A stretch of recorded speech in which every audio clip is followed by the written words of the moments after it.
kay Attorney Vic Rodriguez na nagbebenta daw ng appointment, meron daw 69 na offshore accounts. Ulitin ko, for sure, yung nakafollow sa akin, naalala nyo to, isa po sa kaklase ba ni Marcos to, basta very close sa kanya, ang nag-feed sa akin about kay Attorney Vic Rodriguez, about dito sa offshore account na sinasabi nila. So, imposible naman na magkakaroon ng offshore account ang isang executive secretary na hindi umaalis ng bansa. Diba? At paulit-ulit ko sinabi sa inyo, kung meron siya mga offshore account na galing sa pagnanakaw or whatever, diba? Bakit hanggang ngayon, tama yung book, okay? Bakit hanggang ngayon, walang mailabas ang kampo ni Lisa na isang offshore account ni Attorney Vic Rodriguez at bakit nila hindi kinasuhan? Imagine mo, out of 69 accounts na sinasabi nila, ni isa doon wala at hinahamon pa nga sila. I think sa mga interview na Attorney Vic, nasabi niya na, inahamon pa nga sila na magbigay kayo ng isang account man lang na meron ako at mag-execute ako ng SPA. So you can withdraw the account, whatever, ganyan. So doon, na-confirm yung ating mga of course, ang ating opinion, ang ating pagsasalansan sa mga bagay-bagay. So, then, meron ako nabasa doon na part na nung time na nagka-COVID si Bangag Jr., that was in July. Okay? Na nagpatawag ng meeting si Lisa Tanas. Nagpatawag siya dahil si Kuting ay may COVID-COVIDan, okay? Nagpatawag si Lisa Tanas ng meeting with Abalos, Angping, at Lagdameo at iba pa, alright? At umakting siyang presidente. Okay? At talagang ang description nga dun sa book ay umarte siyang akala mo kung sino na nakapamewang na ano kay Attorney Vic, nagngangal-ngal kay Attorney Vic kasi gusto niya siya ang masusunod. Okay? So July daw 'yon. Nangyari yung yung eksena na 'yon. Hindi ko na ililiteral yung yung kwento kasi wala nang excitement pag natin yung book. Pero ito yung generalization lang.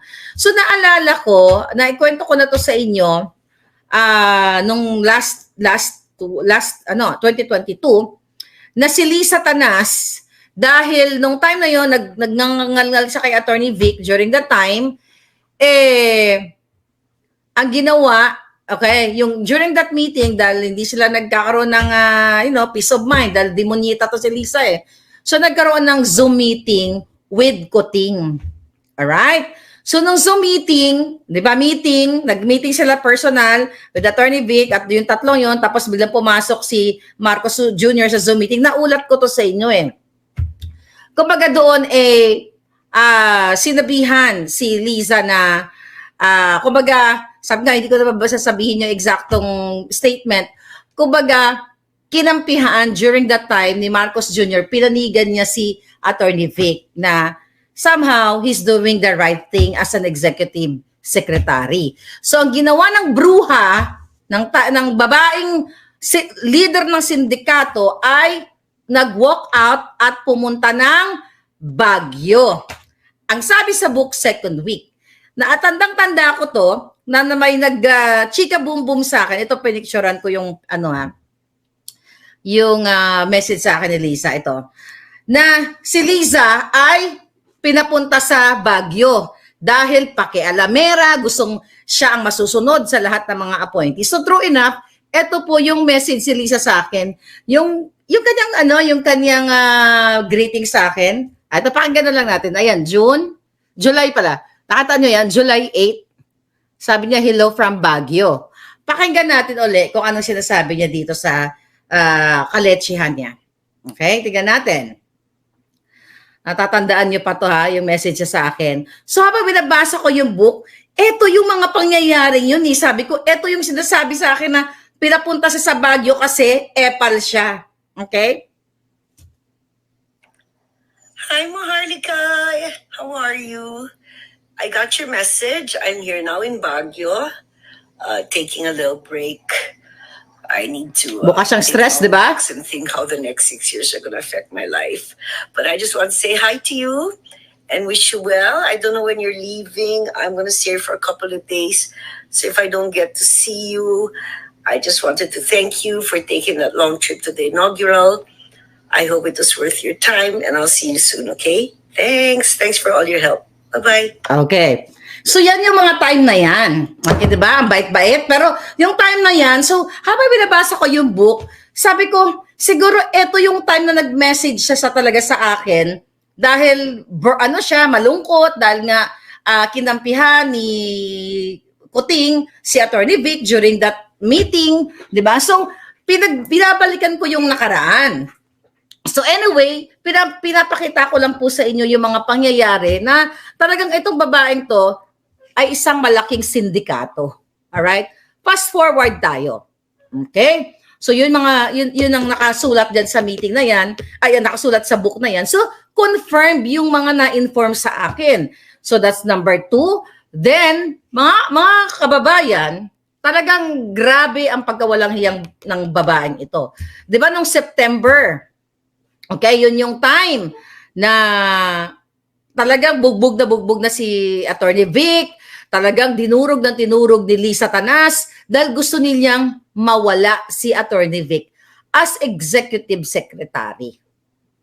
Ngayon, mga kababayan, kaya naman pala, hindi kayo talaga makaka-move forward, hindi kayo makakabangon kasi talagang nagpapatakbo sa bayan, sa Pilipinas, ay isang malaking sindikatong pamilya. Si Martin Araneta, si Lisa Marcos, at etong si Romualdez. Why?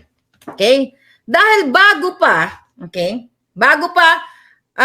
umupo si Attorney Vic Rodriguez as Executive Secretary, mga kababayan, actually may nag-post na nito.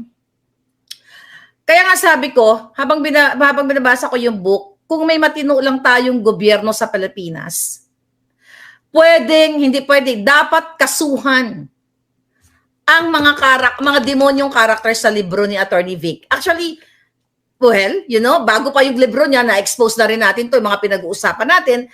Pero alam niyo ba, mga kababayan, okay, na itong hinayupak na babaeng itong si Lisa ay nag-forward ng special list of applicants. Nasa book po ito, kaya you really have to get this book. Okay? Ayan. Napost na to ni Mother. Ayan, special list of applicants. Okay? Si Lisa po ang may gawa nito. Nakalagay dito, mga kababayan, kung sino-sino ang gusto niyang paupuin. Ipa-appoint. Na kahit ito ay mga sindikato o ito ay may mga masasamang record in the past sa government.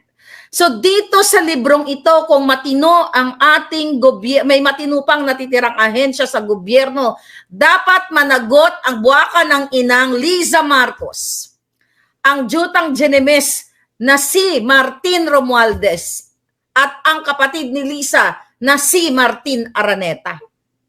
Kasi yung mga in-expose ko sa inyo, nandito ang karamihan sa book ni Attorney Vic. So balikan natin dito sa special list of applicants. Imagine nyo, mga kababayan, kung natatandaan niyo si Taning, ay nagpakalat sila ng kasinungalingan about me, na kaya daw po ako ay naging kritiko ng bangag na si Marcos Jr. ay dahil hindi ako nabigyan ng appointment. Nakakaloka, di ba? Nakakatawa ang kanilang mga kasinungalingan. Okay, tignan natin. Bakit nabura to? Okay. Dahil dito, mga kababayan, si Taning ay nakasulat dito na nirecommend, medyo bumalabo lang ito. Ayan o, as office of the Presidential Advisor on Political Affairs, tsaka dinaldal niya to, di ba? Siya yung nakasulat dyan. Ayan yung pangalan niya, burado lang o. Oh. Yan, nirecommend siya ni Lisa kasi gusto niyang mag-ganon dahil may may tanning, di ba? Anyway, may tanning daw, di ba? Alam niyo na yung story na yun. So siya pala ang nakalagay dito na nagpaupo. Imagine mo, ang galing nilang magbaliktad. Kasi kung gusto ko kung ako ay nag-apply, dapat nandyan sa listahan ni Attorney Vic na ako ay nagsabi kay Lisa Tanas, di ba? Tignan ninyo mga kababayan, kung babalikan ninyo yung 2022, pinakalat nila. Kaya ako nag-start maging critic nitong gobyernong Bangag dahil hindi daw po ako pinagbigyan na magpa-appoint dahil ako daw nag-apply. Kung si Lisa ang aking ka-elbow to elbow, which is siya naman talaga, ang kausap ko dyan, hindi ba sana nasa listahan ang pangalan ko na ako ay nagpa-appoint? Well, wala. Okay? Ngayon, mga palangga, dito sa listahang ito, may mga remarks ito. So, imagine nyo mga palangga na si Marcos Jr. ay talagang weak at walang bayag at ito ay paglabag sa batas, paglabag sa konstitusyon, paglabag sa ating lahat ng mga Pilipino dahil bilang isang presidente, siya ang may mandato para magdesisyon kung sino ang i-appoint niya. Hindi kung ano ang gusto ng sindikato niyang asawa. Well, pareho na sila ngayon. Okay? So kung makikita ninyo, nilagyan yata ng X to si Taning eh. Ayan, no, nilagyan ng X. Siguro si Attorney Vic naglagay ng X dito. Siguro yung nilagay ng X ni Attorney Vic kasi dumadaan sa kanya eh. Siguro yung X na yan, ibig sabihin, no. That's not possible. Diba? Yung mga may X na ganyan. So, naalala ko pa, dahil sinabi ko rin sa inyo na handang-handa na si Taning na mag-o-taking dahil nagawa na yung kanyang barong during that time. Kaso lang naudlot ang kanyang pag-o-taking dahil inex nga naman ni Attorney Vic kasi paano mo naman tatanggapin yan? Eh parang wala sa katinuan ang mga pinagagawa sa buhay. O ayan. So anyway, highway. Dito sa special list na ito, mga palangga, lahat ito ay, ito mo yung mga pangalan dito ha. Ito yung mga minention ko sa inyo. Hindi man lahat. Ayan, Michael Ma, Special Envoy to China. Siya ay pang number 3. Number 3 sa listahan. See that? Ayan ba? Michael Ma. Ayan po, Michael Ma. So, imagine ninyo, so tumpak ang lahat ng mga information na nakarating sa atin at pinakita na rin naman natin sa inyo yung video na in-appoint itong si Michael Ma. Hindi natin alam kung kailan siya in-appoint kasi yung pinalabas nating video doon sa Chinese Embassy na siya ay ino-honor o ini-introduce siya, ito siya mga kababayan. Michael Ma. Tignan natin. Balikan lang natin to. Special Envoy of the President to China, Mr. Michael Ma.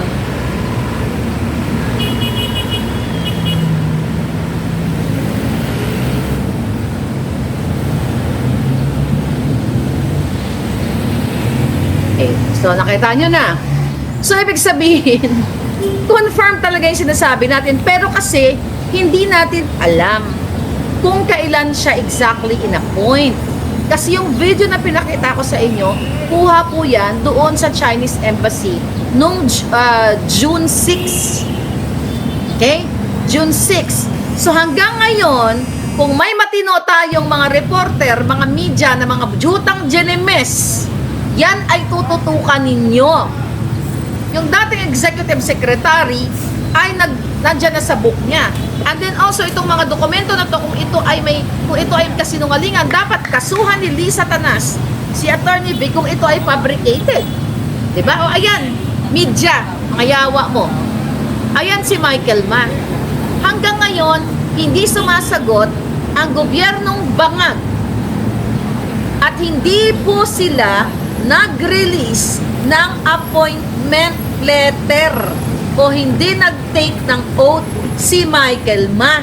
Pero ang mga yawa na mga mainstream media na ginagagawang Pilipino hanggang ngayon ayaw nilang pag-usapan. Dahil what? Takot kayo kay Sindikato Lisa? Baka gurgurin kayo? Nasa inyo ng palad lahat. Ano pa ang silbi ninyo? Well, wala kayong mga silbi. We all know that. Mapagod lang po sa ngangabels dito. Alam natin na ang mainstream media ay wala sa ayos. Okay? O mga giatay. Then, dito, ito yung mga tinira natin dati, oh. Ayan, patay na to. Wala na to. Well, si Hubert Guevara, wag na yan. Dead na yan. Okay, questionable pa nga yung pagkatsugi niyan, eh. Baka na gorgor ni Lisa yan. You'll never know. Oh, ito, questionable. Oh, ayan si Mel Robles. 'Di ba? July pa lang, ito siya. Oh, ayan. Yung pangalan niya. Kita niyo ba? Bakit ganyan? Oh. So, July pa lang, doon pa lang ako sa Pilipinas. Binuboljak ko na ito dahil ito ay may record, may kaso in the past. Kaya nga sabi ko, ito ba ang pagbabangon sa Pilipinas? Alam mo, sabi ng palangga ko nung ako'y nasa Pilipinas, sinabihan niya ako, ay tingnan kwento ko sa inyo. Sabi niya, wag ka munang magsasalita dyan patungkol sa mga ina-appoint ni Kuting, ni BBM, ni Lisa. Kasi hindi natin alam kung anong kayang gawin sa'yo. Alam mo, true enough talaga eh. Dapat, di ba sabi ko sa inyo, mag-extend pa ako nung time na yun, nung July na yun. I decided last minute, sabi ko, umuwi na lang ako ng Amerika. Kasi nag-aalala sa akin yung palangga ko during that time, dahil ang nganga-bells ko, nag-uumpisa na akong binuboljak ang gobyerno. So imagine ninyo, kung pala ako ay nag-stay for a while sa Pilipinas, baka pwede akong pagbintangan ni Lisa Tanas na gumurgor ng tao at ibintang sa akin dahil ako ay kritiko katulad ng mga ginagawa ngayon sa mga inaakusahan nila ng kumitil ng ganito, di ba? Katulad na nangyari kay Percy Lapid, kay Ka Percy Lapid. Siya ang pinakaunang okay, balikan natin si Ka Percy Lapid. Si Percy Lapid po, siya ang pinakaunang kritiko ni Marcos Jr. pagdating sa sugar smuggling, sa smuggling. At doon sa kanyang mga nakaraang report nung siya ay nabubuhay pa, sinasabi niya na ang involved sa smuggling ay mga kamag-anak ni Lisa Marcos. True enough. Mamaya, papunta na ako tayo dyan. Kaya, di ba, siya ay ginorgor, pinagbintangan si General Bantag na dating tao ni Pangulong Duterte. Tanungin ko kayo ng mga supporter ni Ka Percy Lapid. I hope we can get a beautiful, not a beautiful, a good story from maybe later, ano? Question. Kung bang, kasi kritiko din si Ka Percy Lapid ni Pangulong Duterte. Kung bang ibibintang sa tao ng mga Duterte sa 6 years na nag-criticize si Percy Lapid, bakit pa siya pinatagal ni Duterte? Kung yun ang narrative na gustong sabihin ng bangag na gobyernong ito, na ang tumigi kay Percy Lapid ay mga Duterte o Duterte's appointee, di ba? Bakit buhay pa si Ka Percy Lapid noong hanggang naging presidente si Bangag Jr.? Kasi kung talagang siya ay gustong kitilin nung panahon ni Duterte, dapat naggurgur na siya. Diba, unang taon pa lang, kung yan ang naratibo na pinapakalat ng mga yawa na si Duterte ay ganito, ganyan, dino nang gugurgur ng media, din sana nagurgur na siya. Bakit buhay pa sila Maria Ressa? Okay, now balik tayo. Bakit ko binanggit yan? Kasi siya po talaga, that was October, mag-drive ba kami, shout out kay Palangga, Don Rolando, na may text sa akin, na kaibigan ko sa politika din. Sabi niya, Miss Maharlika, tignan mo tong story na to. Sabi niya si Ka Percy Lapid. Actually, hindi ako nanonood kay Percy Lapid nung time na yon. Hindi ako nanonood sa kanya. Sabi niya, paktignan mo to. Sabi niya, ang binubukayalya nito, mga smuggling. Okay? Gobyerno ang may gawa nito. Well, ano pa nakikita niyo? You decide. Bakit si Percy Lapid ay nagurgur dahil binanggit niya na ang Araneta Marcos ay sangkot sa smuggling? Kasi, mga kababayan, bago natin ito isa-isa, ang dami, mahaba-haba itong vlog natin. Kung ano lang yung maalala ko sa book. Okay? Dahil, nung si Attorney Vic, based sa kanyang book, may pagkakataon na si Martin Araneta ay naabutan niya sa opisina ni Marcos Jr. na may bit-bit-bit-bit na brown envelope na nakalagay doon ang mga personal data sheet o yung mga pangalan ng gusto niyang ipa-appoint sa Bureau of Customs. Saan ba dumadaan ang smuggling? idi sa Bureau of Customs. 'Di ba? So diniretso niya kay Marcos Jr. Pero dahil inatasan ni Marcos Jr. si Attorney Vic na dadaan sa kanya ang lahat ng mga appointees at si Marcos Jr. ang magde-decide, kumbaga i-screen muna, tapos at the end of the day, siya ang magde-decide kasi siya naman ang appointing officer, siya naman ang bangag na presidente. So, yung envelope na yon na bit-bit ni Martin Araneta, na ang intention niya ay bigay kay Marcos Jr., finoward kay Vic, kaya nga nasa libro siya Attorney Vic. At doon nakalagay ang mga pangalan ng mga binanggit ko na dito. Okay? For sure, doon hindi naman sinulat ni Attorney Vic lahat ang mga pangalan, pero lahat ng gusto niyang paupuin sa Bureau of Customs nando doon. Siguro kasama na sila Rabal, sila Lujin Ang, yung mga nabanggit sa nabanggit doon sa pangalan to sa congressional sa hearing.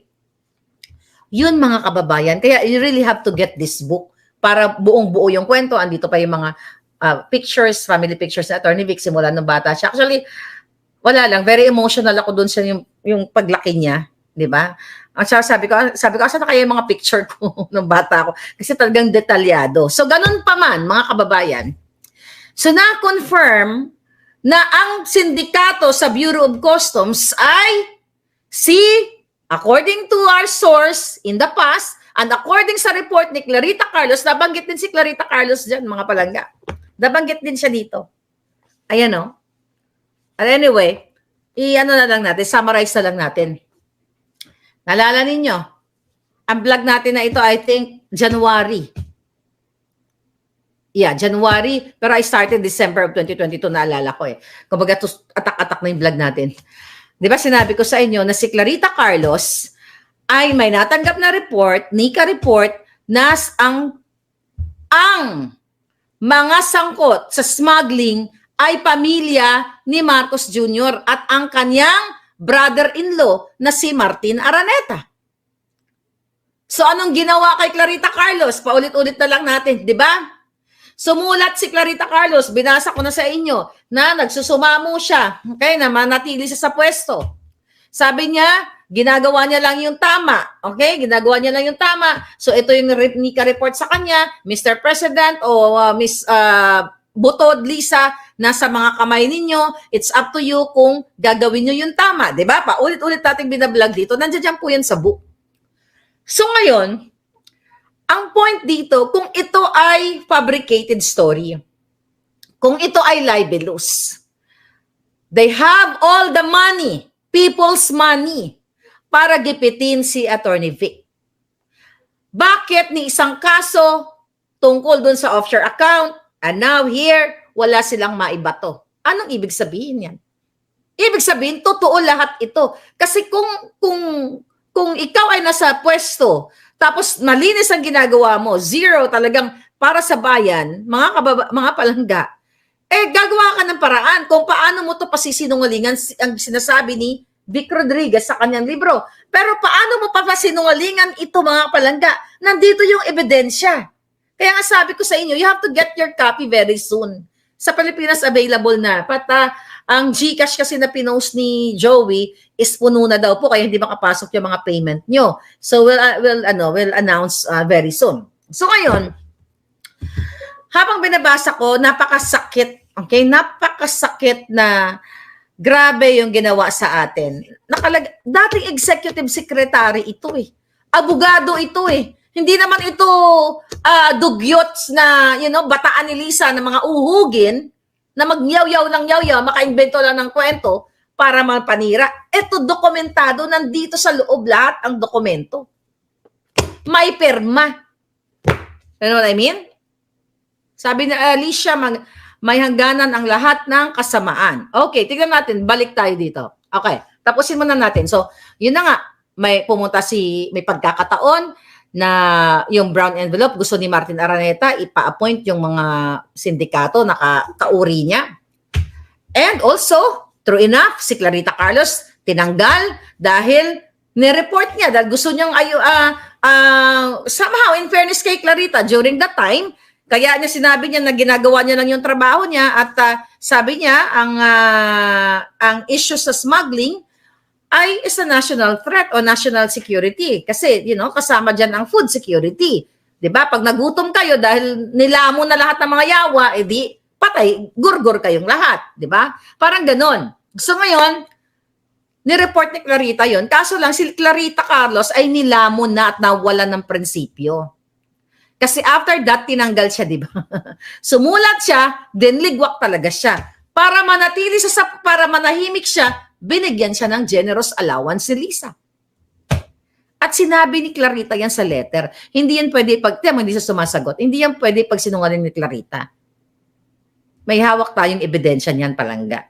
Pag ngumalngal siya. Okay? Then also, ang sabi pa nga ni Clarita, ipapatawag daw siya ni Martin Romualdez at mag-work sa kanya, bibigyan siya ng post sa, di ba, nasa balita naman yan, sa Congress, tapos ang sabi pa nga niya, sana may budget. Di ba, Claring? Kaya nga sabi ko, sayang si Clarita Carlos na Machiavellian Eclabush, pero nilamon siya ng sistemang pagnanakaw o korupsyon sa bayan. Nilamon siya ng korupsyon. Kasi kung ako ganyan nakakaedad ko, kahit ganitong edad ko, hindi ako magpapasindak lalo na sa edad niya. Kasi kumbaga ilang bulati na lang ang pipirma sa'yo pag ganyan ang edad mo. Kasi ang buhay, stages yan. Pag ganyang edad mo, you do good na. Kung may mga mali kang ginawa sa buhay mo, itama mo at magbabagong buhay ka kasi haharap ka na sa haharap ka na sa lupa, di ba? O kakain ka na ng mga uod in the future, in few years. You know what I mean? Okay, so confirmed kasi nandyan sa book ni Attorney Vic. Ngayon, ito pa yung mga listahan ni Lisa. Ito kaya obvious naman ito. Oh, Diyos ko, lahat ito halos mga tinira natin. Oh, ayan si Jomar Canlas. Oh, si Lumagi. Oh, tignan mo ito. Yogi Filimon. Ayan, inekis na ni Attorney Vic siguro to. Si Attorney Vic ba nag-ekis nito sa Bureau of Custom? Ayan, Yogi Filimon. Yan sila ay mga kilalang mga smuggler. Ayan po, smuggler dyan sa Bureau of Customs. Kaya wala na kayong aasahan sa gobyerno natin dahil pinaupo na ni Lisa ang mga magagaling na kawatan at mga sindikato. Kaya wala kayong aasahan. The only thing you can do is get them out. Hilain nyo sila. Pero huwag kayong mag-alala. Papunta tayo dyan. Alright? Sino pa itong mga to? Then natin, kung may kakilala ako dito. And then dito yung pangalan ni Paul Soriano. Oh, well, naligwak na rin yun dahil, pero alam nyo naman yon, natural born, US citizen. Never nag-renounce ng citizenship. Alam niyo, mga buwakan ng ginemis na mga kongresista at